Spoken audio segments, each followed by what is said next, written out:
En France, toujours, la commission d'enquête parlementaire a rendu aujourd'hui son rapport sur les attentats de novembre dernier à Paris. Il n'y a pas eu de gros ratés, mais la France n'était pas prête à affronter des attaques de cette ampleur. Voilà ce qui ressort de ce rapport. Et des propositions ont été faites avec notamment la création d'une agence nationale de lutte contre le terrorisme. Florent Redeau. Ils ont passé 200 heures à auditionner ministres, familles de victimes, responsables des secours ou encore directeurs des agences de renseignement. Principale conclusion, il y a eu des failles dans les services de renseignement lors des attentats de janvier et novembre de l'année dernière. La commission décrit un système dépassé et prône donc une profonde refonte du renseignement français.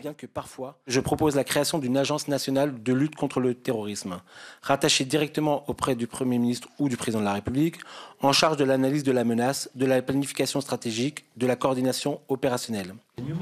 Un manque de coordination qui aurait notamment permis à Saïd Kouachi de disparaître des radars jusqu'à l'attentat contre Charlie Hebdo. Le rapporteur de la commission d'enquête parlementaire pointe également des failles dans la prise en charge des victimes. Le 13 novembre et les jours qui ont suivi, la prise en charge des victimes n'a pas été suffisamment à la hauteur. Nous souhaitons un accompagnement humain et l'accompagnement psychologique a été particulièrement défaillant le soir du 13 novembre et dans les jours qui ont suivi. Autre conclusion du rapport, la France n'était pas prête à affronter de telles attaques et elle doit désormais se préparer.